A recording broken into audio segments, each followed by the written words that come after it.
Good morning, everybody. I've got a sun. It really does look like a sun. I need a whiteboard marker. Hang on.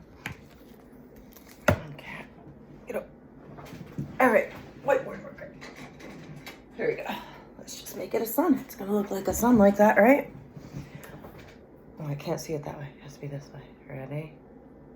Am I there? There we go.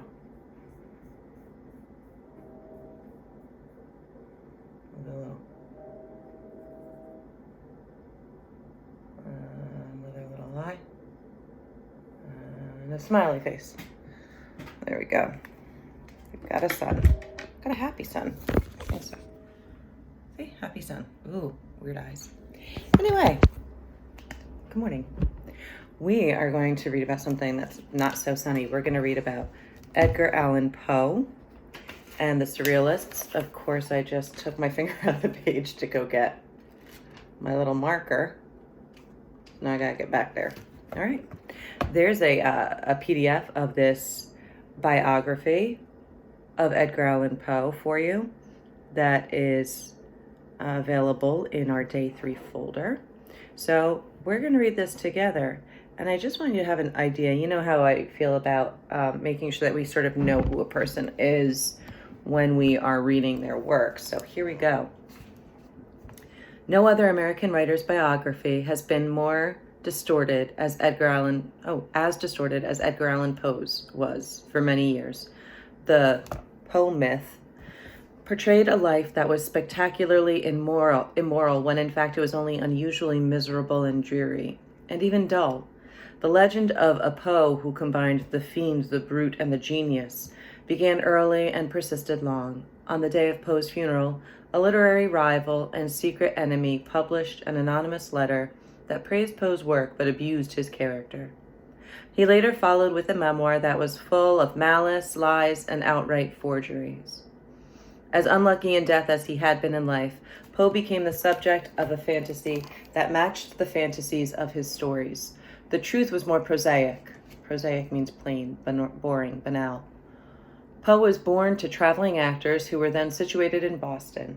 The father soon abandoned the family, and Poe's mother died destitute in a Richmond, Virginia rooming house when Poe was 2 years old. He was taken into the home of John Allan, a wealthy Richmond tobacco merchant, but he was never formally adopted. Mrs. Allan apparently lavished affection upon the child, but Poe's relationship with Allan himself was probably never secure. He was raised and educated as the son of aristocrats, but both he and others knew that he had no legal rights to as Allan's heir.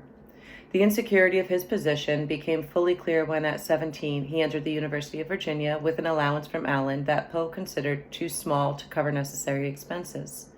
Within a year, he had contracted substantial debts, some of them from gambling, and had to leave the university when Allan refused to pay.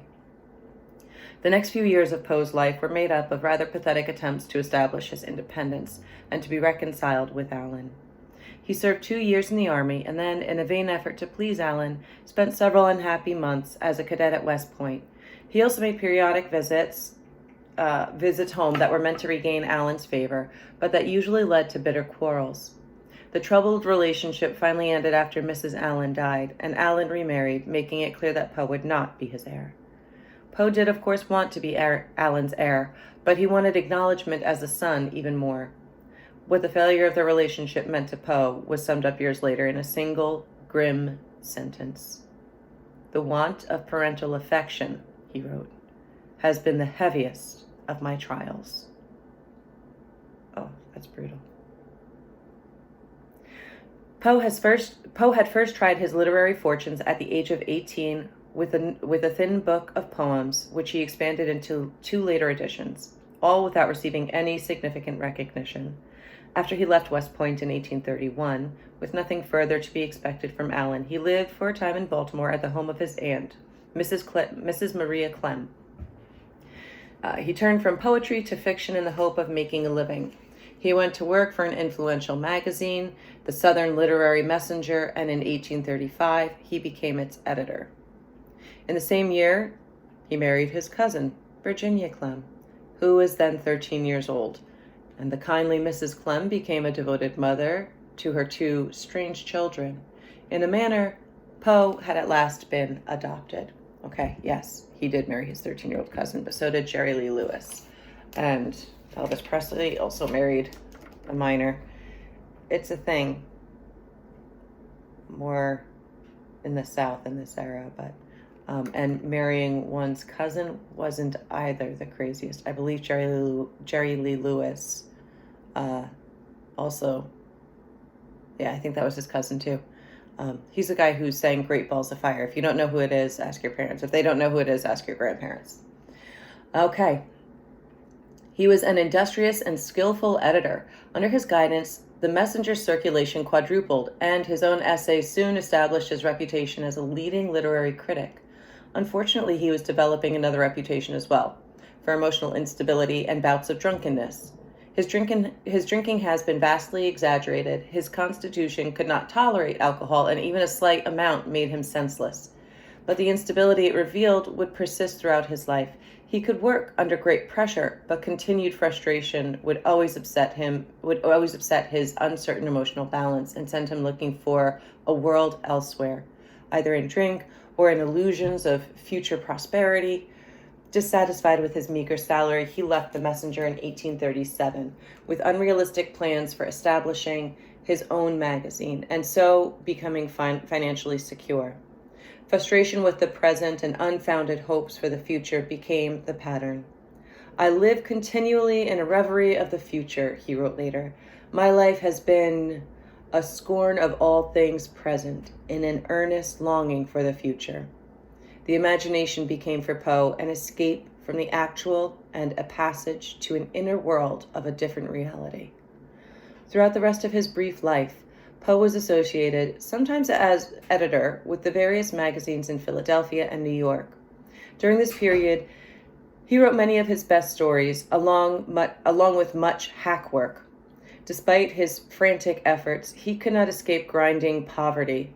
Ligeia, one of his finest stories, sold for $10, and frustration drove him from one unrealistic project for a new magazine to another. The publication of The Raven in 1845 brought him a measure of fame, but no increase of income. After 1842, Virginia's illness deprived him of a basic source of stability. Her death 5 years later from tuberculosis at the age of 24 plunged him into a confused search for emotional security with several women. In the last year of his life, he was twice engaged to be married. The second engagement was to a Richmond widow who had once been his boyhood sweetheart. Returning north from Virginia on a business trip before his intended marriage, Poe stepped off in Baltimore. His movements and his companions there have remained a mystery, but 6 days later, he was found in torn clothing, lying unconscious on a sidewalk in the rain. He died without fully regaining consciousness. Poe's accomplishments in a short, frenzied life were substantial. He was the most important American poet before Walt Whitman. His poems, with their unreal atmosphere and musical effects, had a considerable influence on the late 19th century French symbolist poets, and through them on all modern poetry. His literary criticism was a major contribution to a developing theory of romantic literature. He is credited, along with Nathaniel Hawthorne, with giving the short story its modern form, and the detective story has been traced back to his invention. But these honors do not really describe Poe's unique contribution to American literature. Typically, the function of the imagination in Poe's work is to separate us from recognizable world of ordinary reality in order to explore the inner, often irrational world of the human mind. This exploration is conducted in at least two quite different ways. In the stories of detection like The Purloined Letter and The Murders in the Rue Morgue, Poe's master detective, Dupin, controls both the outer world of events and the inner mental world, deducing the motives of others and even reconstructing the unconscious process of their thought. From seemingly incomprehensible events and motives, he remakes a world of reason before our eyes. On the other hand, in the stories of terror, like The Fall of the House of Usher, and in poems like The Raven, we watch the world of reason disintegrate as the victim is swept into the strange, irrational depths of his own being. It is above all for his exploration of this dark side of our inner experience that Poe remains an important writer. And so this idea of imagination, when we look at it, this idea that we've sort of been looking at yesterday with the Twilight Zone and the exploration of the inner world, like we were talking about with your journal today, what Rod Serling was able to access, all of that sort of comes back to our masters like Edgar Allan Poe and Nathaniel Hawthorne, who sort of were these ushers in the romantic era, these ushers who led us into this inner world and said, yes, look around at this imagination. Look around inside your head. How can you look at this in your world differently? And that was very powerful because we already knew we had this independent American spirit. We always had. Remember, the I is king. And when we put that into writing, when Hawthorne and Poe and Emily Dickinson showed us how to put this into writing, it became so powerful. Dark, right? Pretty dark at times, but super powerful. And in a world where we sometimes can't control what happens to us or around us, taking control of an inner world, making it as dark as we feel the outer world is, and then describing it in great detail, gives us a sense of power over our powerlessness. I want you to go ahead and read the bells. I'll do a separate video in case you don't want to hear me doing it now, or in case you just want the video and don't want to have to fast forward. I'm going to do a separate reading of the bells, which we'll really work on more tomorrow, but read it today. Read it today. Okay? And make some notes for yourself and be ready to answer questions on it tomorrow, because I'm going to assign you questions tomorrow. Okay. Have a great day.